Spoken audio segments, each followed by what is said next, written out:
نحمده ونصلي على رسوله الكريم اما بعد فاعوذ باللہ من الشیطان الرجیم بسم اللہ الرحمن الرحیم الحمدللہ۔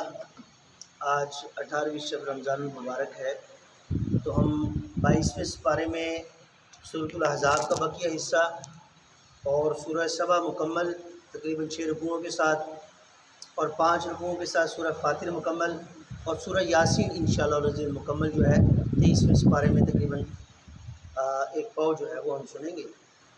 تو اللہ کریم سے دعا ہے اللہ تعالیٰ ہمیں ہر معاملے میں ہدایت نصیب فرمائے، خصوصی طور پر قرآن مجید کے ساتھ ہمارا حقیقی تعلق استوار فرمائے۔ تو سورہ سبا کا سورہ احزاب کا رکوع ہے رکوع نمبر 7، اس میں پردہ کا حکم ہے۔ 7ویں رکوع میں مسلمانوں کو حکم دیا گیا ہے کہ نبی کریم صلی اللہ علیہ وسلم کے گھر میں بلا اجازت داخل نہ ہو، اگر بلایا جائے تو زیادہ دیر نہ بیٹھیں، ازواج مطہرات سے کوئی شے مانگنی ہو تو پردہ کی اوٹ سے مانگیں۔ وضاحت کر دی گئی ہے کہ پردہ کا یہ حکم صرف نامحرم مردوں سے ہے۔ مزید فرمایا کہ ازواج مطہرات رضی اللہ تعالی عنہن امت کے لیے ماں کا درجہ رکھتے ہیں، لہذا آپ صلی اللہ علیہ وسلم کے وصال کے بعد ان سے کسی اور مرد کا نکاح ممنوع ہے۔ اعلان کیا گیا کہ اللہ ہر وقت اپنے حبیب پر صلی اللہ علیہ وسلم پر رحمتوں کا نزول فرماتا رہتا ہے، تمام فرشتے بھی آپ صلی اللہ علیہ وسلم کے حق میں دعائے رحمت کرتے رہتے ہیں۔ مومنوں کو بھی حکم دیا گیا ہے کہ وہ بھی نبی کریم صلی اللہ علیہ وسلم کے لیے درود و پاک کا نذرانہ پیش کریں۔ تو نوٹ فرما لیجئے کہ اللہ تعالیٰ کو کسی بھی کام کی ضرورت نہیں ہے، لیکن جس چیز کو اللہ تعالیٰ اپنے لیے پسند فرماتے ہیں اپنے پیارے حبیب پر درود پاک بھیجنا، رحمت بھیجنا، اسی کا اللہ کے سارے فرشتے بھی اس کام میں شامل ہیں، اور اللہ تعالیٰ نے اپنے ایمان والے بندوں کو بھی اسی کام کو حکم جو ہے نا وہ دیا۔ جو بدبخت اللہ کے رسول صلی اللہ علیہ وسلم کی شان میں گستاخی کا جرم کرتے ہیں وہ دراصل اللہ کی شان میں گستاخی کرتے ہیں۔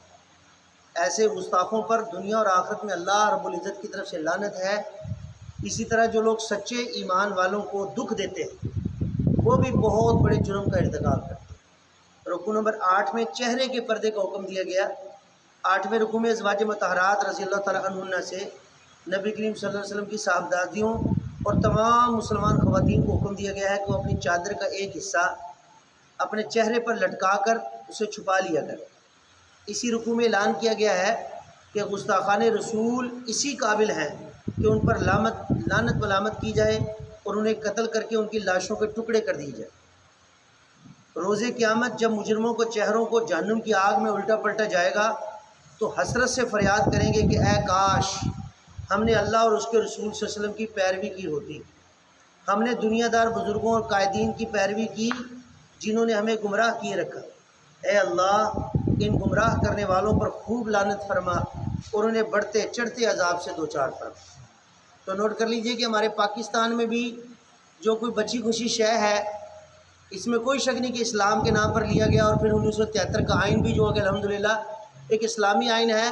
بدقسمتی سے وہ جن چیزوں کے پیچھے باہر والے پڑے ہوئے ہیں ان میں سے ایک اہم ترین شے یہ بھی ہے کہ کسی طرح یہ جو گستاخ رسول کی سزا ہے نا، یہ شاتم رسول جو ہے، کسی طرح اس کے اندر جو اس طرح کا کوئی کام کر دیا جائے کہ بس اس کو جو ہے نا وہ ڈی ویلیو کر دیا جائے، اس کو جو ہے نا بالکل جو ہے نا ساقط کر دیا جائے، کسی طرح اس کو نکال دیا جائے۔ لیکن اللہ کا شکر ہے کہ وہ جتنا اس بارے میں کوئی دھوس سے کام لیتے ہیں، جتنا کسی لالچ سے کام لیتے ہیں، جتنا کسی اندر سے کوئی کام لیتے ہیں، اللہ تعالیٰ اس کو اتنا ہی زیادہ مضبوط کر دیتا۔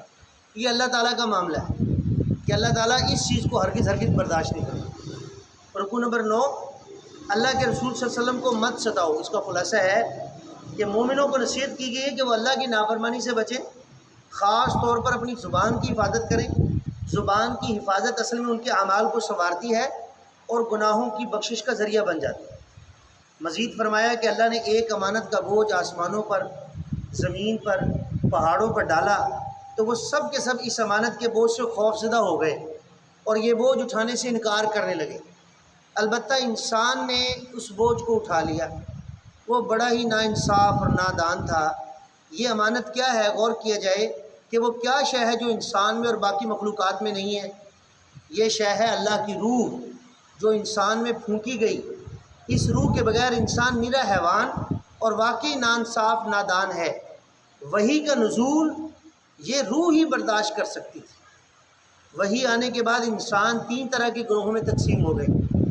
ایک وہ کہ جو وحی کی تعلیمات پر ایمان لانے والے تھے، جنہیں اللہ تعالیٰ اپنی فضل سے بھرپور اجر عطا فرمائے، اور وحی کی تعلیمات کا کھلم کھلا انکار کرنے والا ایک دوسرا گروہ ہے جو کہ کافر کہلائے اور مشرک، جنہیں اللہ تعالیٰ عذاب دے گا، اور ایمان اور کفر کے درمیان کی روش اختیار کرنے والے یعنی منافق، نہ ادھر کے نہ ادھر کے، یہ جہنم کے سب سے نچلے درجے میں شدید ترین عذاب میں مبتلا ہوں۔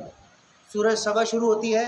سورہ سبا کے اندر اللہ تعالیٰ نے انتہائی مؤثر تذکیری بیان جو ہے نا وہ رکھا ہے، بڑے ہی یعنی اہتمام کے ساتھ جو ہے وہ تذکیر فرمائی ہے۔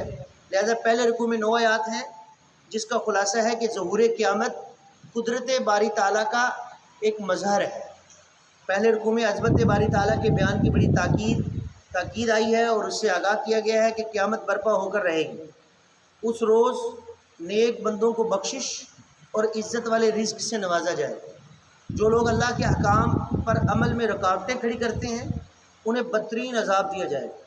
اللہ چاہے تو فوری طور پر انہیں زمین میں دنسا دے یا آسمان کو ٹکڑے ٹکڑے کر کے ان پر گرا دے۔ اللہ کی رحمت ہے کہ وہ انسانوں کو اصلاح کے لیے مہلت دیتا ہے۔ رکوع نمبر 2، اس کا مفہوم ہے، اس کا جو خلاصہ ہے کہ ناشکری کا جو انجام ہے وہ بہت ہی بری صورت میں نکلنے والا ہے۔ دوسرے رکوع میں حضرت داؤد علیہ السلام اور حضرت سلیمان علیہ السلام پر اللہ تعالیٰ کے انعامات کا تذکرہ ہے۔ اس کے بعد قوم سبا پر اللہ کے احسانات اور اس کی ناشکری کی داستان۔ اللہ نے اس قوم کو وسیع و عریض باغات کے 2 سلسلے عطا کیے۔ ان باغات میں کثرت سے پھل آتے تھے، انہوں نے ناشکری کی اور اللہ نے ایک سیلاب کے ذریعے ان کے باغات اجاڑ دیے۔ تجارتی اعتبار سے وہ یمن سے لے کر فلسطین تک سفر کرتے تھے۔ طویل تجارتی شاہراہ پر تھوڑے تھوڑے فاصلے پر ایسی بستیاں تھیں جہاں سے وہ ضروریات زندگی بآسانی حاصل کر لیتے تھے اور آرام بھی کر لیتے تھے۔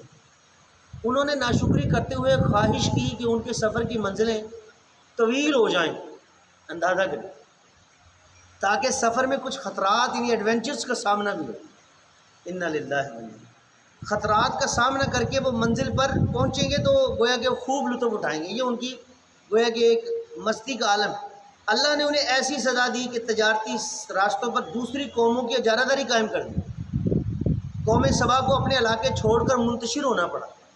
اب تاریخ میں ان کا ذکر محض افسانوں کی صورت میں باقی رہ گیا۔ اللہ ہمیں ناشکری کی روش سے محفوظ فرمائے۔ اور میں بڑی معذرت کے ساتھ اگر دیکھا جائے نا، ہمارے ہاں بھی یہ سی پیک بن رہا ہے، بڑی لمبی لمبی شاہراہیں ہیں، بڑے روزی کے مواقع ہیں۔ اس سے پہلے بھی کچھ کم نہیں ہے، اللہ کا فضل ہے پاکستان میں۔ لیکن خدا نہ خواستہ اللہ کے ساتھ کیا ہوا وعدہ اگر ہم اس قوم نے پورا نہ کیا، خاص طور پہ آج جو زندہ ہیں ہم لوگ، ہمارے بڑوں نے تو قربانیاں دی ہیں جس کے نتیجے میں یہ وطن بھی ملا ہے۔ اگر خدا نہ خواستہ وہ اپنے وعدے کی لاج نہ رکھی، اللہ سے کیا ہوا وعدہ نہ نبھایا، تو خدا نہ خواستہ ہمارے ساتھ ایسا حال نہ ہو جائے، کیونکہ اللہ تعالیٰ کی سنت، خاک میں بدہن میرے منہ میں مٹی، کہ بندہ اپنے وطن کے لیے تو کچھ برا نہیں سوچتا، لیکن اللہ کے ساتھ کیا ہوا وعدہ اس کی ناشکری ہو رہی ہے آج، یعنی اتنے سال سے یہ پریکٹس ہو رہی ہے، کون صدی گزرنے کو ہو گئی ہے۔ تو اللہ تعالیٰ کی کرم نوازی ہے کہ اللہ نے ڈھیل دی ہوئی ہے، مہلت دی ہوئی، تو اللہ تعالیٰ ہمیں بھی پوری قوم کو یہ سمجھ دے کہ ہم اللہ کے ساتھ کیے ہوئے وعدے کو نبھائیں، کہ اللہ ہمیں ایک ایسا خطہ عرضی عطا کر دے جہاں پر ہم تسلی سے تیرے دین کا بول بالا کریں گے، تیرے لیے جو تو چاہتا ہے نا تیرے حکم کے مطابق فیصلے ہوں۔ آج عدالتوں میں چلے جائیں تو کس کے حکم کے مطابق فیصلے ہو رہے؟ انگریز کے دیے ہوئے قانون کے مطابق فیصلے ہو۔ رکوع نمبر 3، اس کا خلاصہ ہے کہ نبی کریم صلی اللہ علیہ وسلم رسول کامل ہے۔ تیسرے رکوع میں بیان کیا گیا ہے کہ مشرکین مکہ فرشتوں کو اللہ کی بیٹیاں قرار دے کے ان سے دعائیں کرتے ہیں۔ واضح کیا گیا ہے کہ فرشتے تو اللہ کی عاجز مخلوق ہے، ان کا آسمانوں اور زمین کی تخلیق اور کائنات کا نظام چلانے میں کوئی اختیار نہیں۔ اللہ کی اجازت کے بغیر ان میں سے کسی کی شفاعت فائدہ مند نہ ہوگی۔ مزید ارشاد ہوا کہ نبی کریم صلی اللہ علیہ وسلم جو ہیں تمام انسانوں کی طرف رسول بنا کر بھیجے، اب قیامت تک آنے والا آخری انسان۔ آپ صلی اللہ علیہ وسلم کی رسالت پورے کرۂ ارضی کے لیے ہے اور قیامت تک جاری و ساری رہے گی، اسی لیے آپ صلی اللہ علیہ وسلم رسول کامل۔ رکوع نمبر 4 کا خلاصہ ہے کہ دنیا دار قائدین کی پیروی کا انجام بہت ہی برا ہونے والا ہے۔ چوتھے رکوع میں قیامت کا ایک منظر دکھایا گیا ہے کہ روز قیامت دنیا دار مذہبی اور سیاسی قائدین کے پیروکار ان سے کہیں گے کہ اگر تم نہ ہوتے تو ہم سیدھی راہ پر ہوتے۔ گمراہ کرنے والے قائدین کہیں گے کہ ہمیں تو تم پر کوئی اختیار حاصل نہ تھا، تم خود جرائم کی لذت کے مزے جاری رکھنا چاہتے تھے اور اس لیے جواز کی تلاش میں تھے۔ پیروکار کہیں گے کہ ہرگز نہیں، بلکہ تم نئے نئے دلائل اور جواز پیش کر کے گمراہ کن نظریات اور مشرکانہ عقائد کو ہمارے ذہنوں میں پکا کر رہے تھے۔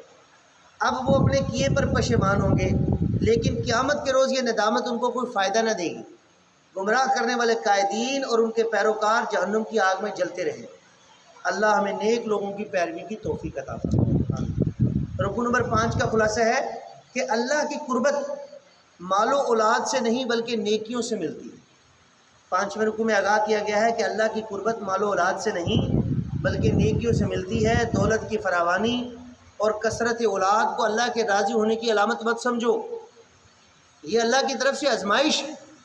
جو لوگ احکامات الہی کی تبلیغ اور نفاذ میں رکاوٹ ڈالتے ہیں وہ برباد ہوں گے۔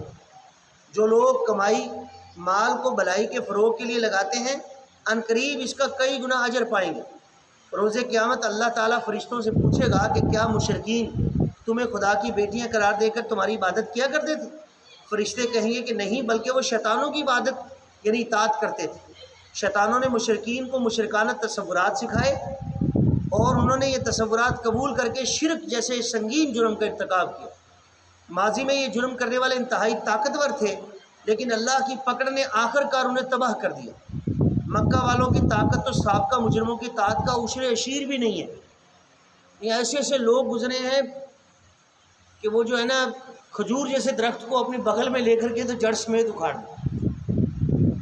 رکوع نمبر 6 سمجھانے کا دلسوز اسلوب جو ہے وہ اس کے اندر ہمیں نظر آئے گا کہ 6 رکوع میں مشرکین مکہ کو بڑی دلسوزی کے ساتھ دعوت دی گئی ہے کہ وہ غور کریں کہ نبی کریم صلی اللہ علیہ وسلم ہرگز مجنون نہیں ہے، وہ تو تمہیں دردناک عذاب سے بچانا چاہتے ہیں۔ ان کی دعوت بے غرض ہے، وہ تو اظہار عاجزی کر رہے ہیں کہ اگر میں بالفرض سیدھی راہ پر نہیں تو اس میں میرے نفس کا قصور ہے۔ یہ انداز تھا نبی پاک صلی اللہ علیہ وسلم۔ اس کے برعکس اگر میں ہدایت پر ہوں تو یہ اللہ کی عطا کردہ وحی کا فیض ہے۔ ڈرو اس وقت سے جب کوئی آفت اچانک تمہیں آ گھیرے گی، اس وقت تم لرزتے ہوئے کہو گے کہ ہم نے حق قبول کر لیا، لیکن اس وقت حق کی قبولیت اور اس کا ساتھ دینے کا وقت گزر چکا ہوگا۔ وہ جیسے فرعون کے ساتھ ہوگا نا، دیکھنے کے اوپر جو ہے، پھر تمہارا اشر وہی ہوگا جو ان مجرموں کا ہوا جو کہ ماضی میں گزرے۔ سورہ فاطر اس سورہ مبارکہ کے اندر عظمت باری تعالیٰ کا بیان ہے۔ رکوع نمبر 1 میں 7 آیات ہیں۔ پہلے رکوع کا خلاصہ ہے کہ اللہ کی قدرت کے بے شمار مظاہر ہیں۔ تو اللہ تعالیٰ کی قدرت بیان کی گئی کہ اگر وہ اپنی رحمت کا فیض جاری فرما دے تو اسے کوئی روک نہیں سکتا، اور اگر اپنی رحمت کا دروازہ کسی کے لیے بند کر دے تو اسے کوئی کھول نہیں سکتا۔ وہی ہر شے کا خالق ہے اور رازق ہے۔ روز قیامت وہی تمام معاملات کا فیصلہ فرمائے گا۔ لوگوں، دنیا کی رعنائیوں میں کھو کر آخرت کو بھول نہ جانا۔ ایسا نہ ہو کہ شیطان اللہ کی رحمت کا احساس دلا کر تمہیں گناہوں پر جری کر دے کہ اللہ بڑا مہربان ہے، اور ایسی سی باتیں کہ کیا کوئی ماں اپنے بیٹے کو تندور میں ڈال سکتی ہے؟ نہیں ڈال سکتی۔ تو ماں جو 70 یعنی وہ اللہ تعالیٰ تو 70 ماؤں سے زیادہ پیار کرنے، وہ کیسے ڈالے گا جہنم میں؟ اس میں کوئی شک نہیں کہ وہ بہت مہربان ہے بندوں کے آگے، لیکن وہ عزیز ذو انتقام بھی ہے، القہار بھی ہے، اور اگر اللہ تعالیٰ جو ہے وہ پکڑ کرنے پہ آ جائے تو کچھ چھڑا ہی نہیں سکتا۔ بلا شبہ اللہ غفور الرحیم ہے، لیکن وہ نافرمانیوں پر سزا دینے والا بھی ہے۔ اللہ تعالیٰ ہمیں اپنے گناہوں کو جو ہے وہ سامنے رکھتے ہوئے سچی توبہ کرنے کی توفیق عطا فرمائے اور گناہوں سے بچنے کی توفیق مرحمت فرمائے۔ رکوع نمبر 2 میں ہے کہ عزت قرآن کے ذریعے سے ملے گی۔ دوسرے رکوع میں آگاہ کیا گیا کہ عزت کل کی کل اللہ کے ہاتھ میں ہے۔ جو عزت حاصل کرنا چاہے اسے چاہیے کہ اللہ تعالیٰ کا عطا کردہ پاکیزہ نظریہ قبول کرے، یعنی نظریہ توحید، اور اس نظریہ کی سربلندی کے لیے بھرپور جد و جہد کرے۔ اللہ کا عطا کردہ پاکیزہ جو نظریہ ہے وہ قرآن حکیم میں موجود ہے۔ نظریہ قرآن، اگر قرآن حکیم کو سمجھا جائے، اس پر عمل کیا جائے، اس کی دعوت کو پھیلایا جائے، اس کی تعلیمات کے نفاذ کے لیے تن من دھن جس قابل اللہ نے ہمیں بنایا ہے وہ سارے کے سارا اللہ کے راستے میں لگایا جائے، تو ایسا کرنے والے سعادت مندوں کو ضرور اللہ رب العزت دنیا میں بھی اور آخرت میں خاص طور پہ سرخرو فرمائیں گے۔ اس کے برعکس جو لوگ اللہ کی کتاب کی ناقدری کرتے ہیں اور اس کی تعلیمات کو جاری و ساری ہونے سے روکتے ہیں تو وہ ذلیل و رسوا ہو کر رہیں گے۔ اللہ ہی کل اختیار رکھتا ہے۔ اللہ کے سوا جن معبودوں کو پکارا جا رہا ہے وہ تو ایک کھجور کی گٹھلی سے لپٹی ہوئی جھلی کا اختیار بھی نہیں رکھتے۔ کہیں پر اللہ نے فرمایا کہ وہ مچھر کا ایک پر بھی نہیں بنا سکتے۔ رکوع نمبر 3، اللہ غنی ہے اور ہم فقیر ہیں۔ تیسرے رکوع میں بندوں کو ان کی اوقات بتائی گئی ہے کہ تمام انسان اللہ کے در کے فقیر ہیں، جبکہ اللہ تعالیٰ تمام مخلوقات سے غنی ہے۔ وہ جب چاہے کسی قوم کو ہلاک کر دے، وہ اس کی جگہ کسی اور کو دنیا کی نعمتوں کا امین بنا دے۔ روز قیامت ہر انسان اللہ کی بارگاہ میں حاضر ہوگا اور اپنے عمل کا بدلہ پائے گا۔ کوئی کسی کے گناہوں کا بوجھ نہ اٹھا سکے۔ ان حقائق سے سبق وہ حاصل کرے گا جس کا ضمیر زندہ ہو، جو اللہ سے ڈرنے والا، نماز قائم کرنے والا اور اپنے کردار کی اصلاح کرنے والا ہو۔ رکوع نمبر 4 کا خلاصہ ہے کہ اللہ کی قدرت کی حسین کرشمہ، کائنات کی رنگا رنگی۔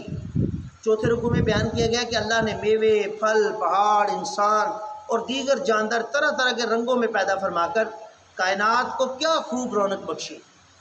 علم حقیقت رکھنے والے تو اللہ کی قدرتوں کے احساس سے لرزتے رہتے ہیں، پھر پیروی کی نیت سے تلاوت قرآن کرنے والے، نماز کے ذریعے سے اللہ سے لو لگانے والے اور ظاہر و پوشیدہ اللہ کی راہ میں خرچ کرنے والے ایسی تجارت کر رہے ہیں جس میں نقصان ہے ہی نہیں۔